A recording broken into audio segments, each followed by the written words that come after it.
One friend, quiet storm in blue hue, brush in hand, framing truth in view. She paints the silence, speaks through light, still rivers flowing bold and bright. Another moves with curious flame, catching chaos, calling names. Through lens, she bends the world just right. Stories flicker in her night. They clash, like dawn and dusk, unsure. Oil and water, clean and pure. Faith and fire, rules and roam. Two hearts threading a restless home. But when the sky begins to break, they stand as one, for friendship's sake. A shot composed, a frame forgiven. Their art, the ground where peace is given. So let them lead with open hands. Beyond the lines, beyond their plans. For love, like film when rightly shown, reveals what can't be seen.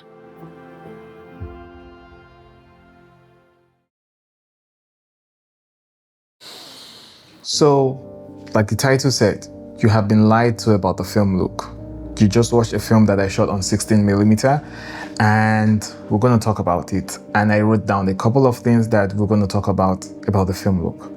So what makes the film look the film look? There's so many peddlers online, sorry to use the word peddlers because they're also genuine people, who sells power grade and LUTs and several things that they call the film look, including plugins. It's a little bit of pet peeve from my own end because having now shot on film, I kind of understand what I think is the film look, and this is subjective because film is also subjective. You get it varies from camera to camera. It's not like a standard thing across board, but that subjectiveness still lies there. And most of this thing being said and done doesn't really translate in what we see on the YouTube video, several other videos that claim this is the film look. I say that because you go online, you get to see some videos and the film look is described by a video that has excessive halation or excessive grain that looks as if they just pour sand and it's not like the blending is off and wrong, or the fact that there are several hallmarks of misconception that is termed as the film look, with high saturation, with funky looking things and all those. Just too much. So just before we continue this conversation, right, we're a very small channel and we appreciate if you actually help our videos by actually giving it a thumbs up so that other creators will discuss it in this conversation of the film look we'll be having today. So it doesn't take a minute, just give it a thumbs up. That's just going to help us. And we are trying to start a membership. We already started one where I'll be creating dedicated exclusive content that will not be released publicly. It's going to be about my film process, about how we go through lighting, behind the scenes of a film I had upcoming, color pipeline, that how I actually handle live projects. These are things due to certain release right I can make publicly, but it's just going to be in that closed group. So in the spirit of helping us grow, please give us that thumbs up and let's get back to this conversation. Now, film speed actually represents the sensitivity of film to light. It is not changed, right? That's why you see some film, they come with 100 ASA, right? Or you see them like there's like the 200T, the 500T, and the 250D, the 50D. All these represent different film stocks that have where they're supposed to be used. The one we just watched was shot on a 50D and it was even an expired 50D. It expired by like a year or so. So I was surprised that it would handle itself well to the extent that we actually made like a film out of that, the visual poetry out of that. My pet peeve about what the film look is, it's a combination of things that does not exist in the modern world that we'll take apart and I'll just like walk through them in comparison. In comparison to the digital actually we know it uses ISO. That's basically the electrification of signals that actually happen at the sensor level that enable us to get picture, and because the sensitivity is not fixed, hence you actually have ranges to work in between from your low ISO to high ISO, as opposed to film that does not have any alternative but what is fixed. You either underexpose it or you overexpose it. And this in the digital world gives birth to the dual gain, triple gain, all the several gains of ISO that exist, or exposure index that exist. Now, in comparison to film that I actually shot, the first thing that hits me is the texture. The reason why I use the word texture, there's a lot that happens on 16mm if you look at some of those images that we actually saw on film. It's almost it's not necessarily using like a black promise. There's a resolution loss that happens at the film stage that helps smoothing out all the creases and wrinkles that digital gets to like bring out like with super high resolution. And if you look at the granular level, film is almost made up of tiny sands of pixels. Like it's different from the way digital has like block squares of pixels that makes up an image. Film is almost, look, for lack of an artistic term, I would say you have fine sands of grains, right, that have different shades that have been excited organically, or silver halide particles, or the dye particles, actually, that's the correct word, that's embedded into the film that's been excited by light. Those particles, when properly exposed, give you that texture. And sometimes that tight-knit grain creates like the film that you see in terms of the texture. And the higher the millimeter of film you shoot, like from 8 to 16 to 35 to 65, the higher the resolution, the more tiny those particles, the ultra fine grain it is, the more resolution you can have in the process. Now, this is very difficult to replicate, or I have not seen it actually properly replicated by any post pipeline or plugin or power grid, because I myself have gone through a lot, and I am guilty of it. I didn't know what the film look is until I actually shot on film, have it developed, and was able to be able to have this conversation. And it actually kind of ticked me off a bit in the wrong way, that have these people, apart from some very few people I know that actually make their products comparing to film, most of them, they stem from just the theory that's available on web and not having actually shot on film itself to understand certain characteristics. You could ask me online and say, please make this footage available to me as a colorist or something just to play with it. But that does not integrate most of the experiences that you would get to see to compare it against what the film look is and translating digital. As we go on the video, I'll even show you my attempts having to now like trying to tailor what I have learned from shooting on film to translate into digital and show you digital examples.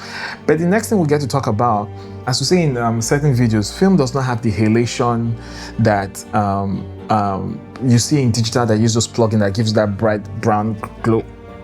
Especially the stock I just shot, which is the 50D. I didn't experience it because we had heavy backlight scenes in those places. They are very there, but they're very mild, like very granular and mild, that you actually don't find it that present. But in our own application, well, we can call it subjective artistic expression, but there's a whole lot of full-blown halation that goes everywhere just to show and say that they're trying to sell the film look. Now, another thing that happens in the film space that doesn't happen is the response of how the dye of film handles warm tones and also actually handles cool tones. And this has become the hallmark of what we think, or we come to know as this is what we call the film look, and how it handles the saturation. In our application, through split tone tonality, it doesn't really translate, because what we literally just do there, we leave the middle gray portion, and there's like a organic roll off to the highlight that warms it up, and there's like an organic core. But sometimes the sky could be blue, which is the brighter part of the image, and film still handles that well. So it's almost like depending on what the dye of the film gets hit with, or what wavelength, whether a blue sky or white clouds, right, it responds differently. Now that organic response are some of the things that are difficult to replicate digitally. So if you want the film look, just shoot on film. Now, apart from the color separation, because the camera I used was the K3 in shooting on film, so it's not like an SR03 or the 416 or an Anton that are actually more advanced cameras. Yes, those give you like more perks and make your life a lot more easier, you get. And at the heart of it all, we're just trying to capture story, and the medium really doesn't matter. From the iPhone to the iMac 65, right? It matters if it actually helps us further the intent of the story and bring us closer to what we are trying to achieve, as opposed to what we, or as opposed to stylistic choice. Style without intent is just misdirection. In that vein, most of the film look is born from shooting in deeper depth of field looks. I mean, shooting at the f4, the 5.6, even the f11, because that's where you actually get to compose. And this comes by the limitation, the artistic limitation, that sometimes most film camera, their viewfinders are not bright enough, right? And if you ND them, like you're trying to use ND like you use on digital, you may not be able to see your focus sharp. So most times you play around the native exposure you can get, like to be able to manage as best as you can, which leads you to usually close your eyes a lot more down and allows you to now like keep your head out of your ass and actually focus on the picture. What's in my frame? What do I have to remove? What's contributing to the storytelling? I'm not just going to shoot everything at f1.2 and blur it all out. That goes out the window. And that's a bigger part of the film look that is not discussed. So even trying to replicate the film look when you run around with f1.2, f1.8 is not really the film look. See, let's get here. I'm not trying to diss you, but I'm just like, this is me learning from my own ignorance and understanding like a little bit of what the film look actually is. And most films nowadays that are shot by creators or filmmakers are usually leaving, like when a lens comes out, you get like, oh, it has to be an f1.4, f1.2. If it's not in that range, it's not fast enough. I need more light, I need more light, I need more light, I need autofocus. And all of these things has become a fad, a paradigm that have shaped the new film language, that has left out good things like decent composition, control of camera emotions, how you tend to move the camera, because limitation is actually one of the foundational blocks that actually improve the artistic measure of what we do as filmmakers. If you look back to the days of those Kurosawa films, there are no shallow depth of field. The only time you get compression of space is when they're using longer focal lengths, like they're on the zoom lens or some longer lens, because the lens gets to compress the background. You get like that effect of like the blurry background and the separation that you actually see by the compression that happens within the lens. And that actually contributes to the larger part of the film that's not available. So even trying to replicate the film look on a footage I shot at f1.2 does not really actually create the film. It creates a different thing that is actually subjective to your own artistic intent, but it's not the film look. It's not. Go watch Walking Dead, all of the seasons, and yeah, most of it was shot on super 16mm, and you'll be able to see what I'm talking about in terms of the film look. So being in Nigeria, shooting film is not cheap, right?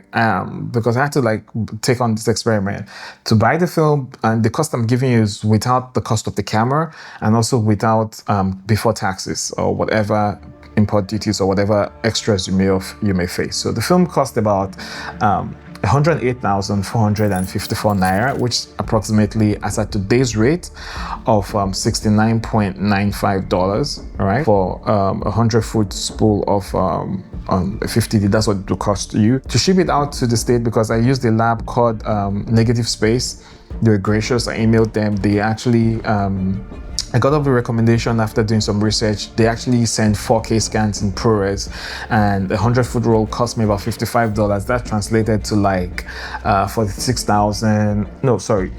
That translated to like 85,274 naira. That was about $54, and the shipping was about $30 from because I didn't ship it out of Nigeria based on I didn't want them to scan the film through X-ray. So I gave it to a friend that flew to the States, and when he got there, he now shipped it from his destination to the lab, and that cost like an extra $30. This is not a workflow. This was just my situation. So do not take this as a blueprint for your own execution.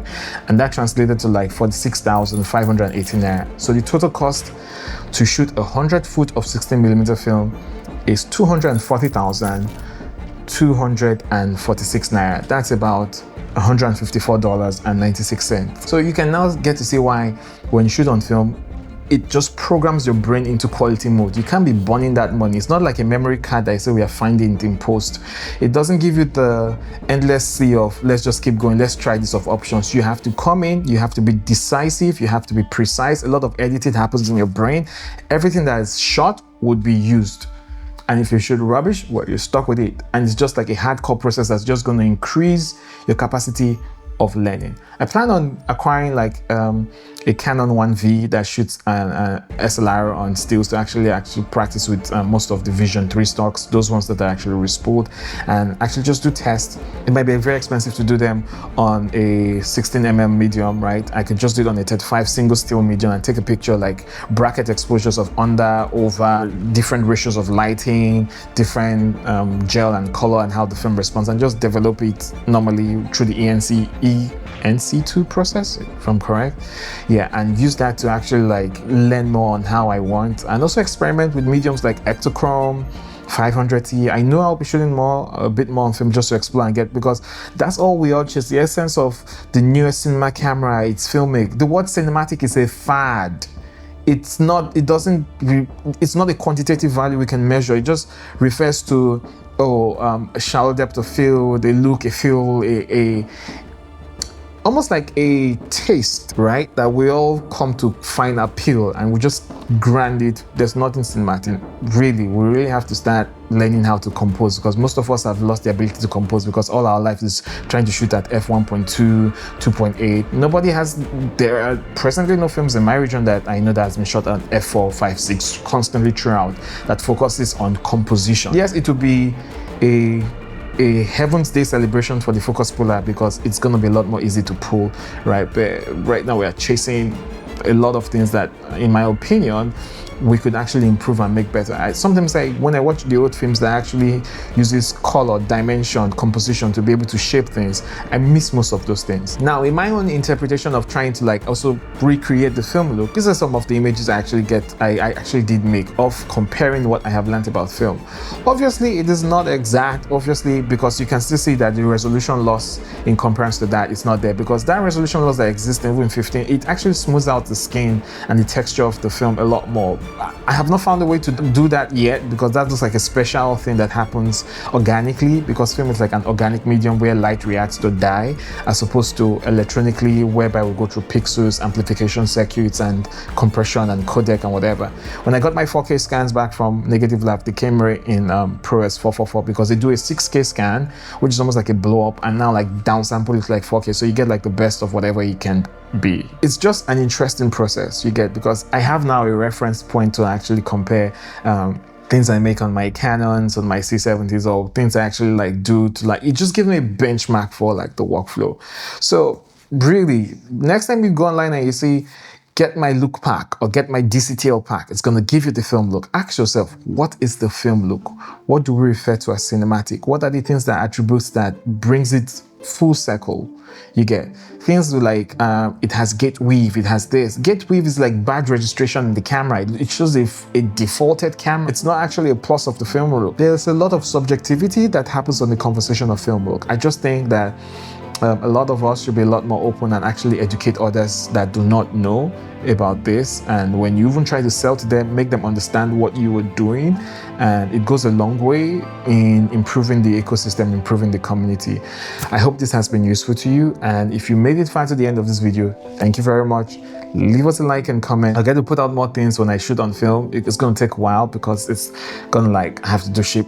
I do not have a lab. It's like a whole experience shooting in a country that does not have a film lab. I'm sure people in other places have the same experience. So that until next time when I see you, keep the fire, improvise, adapt, and overcome. Thank you.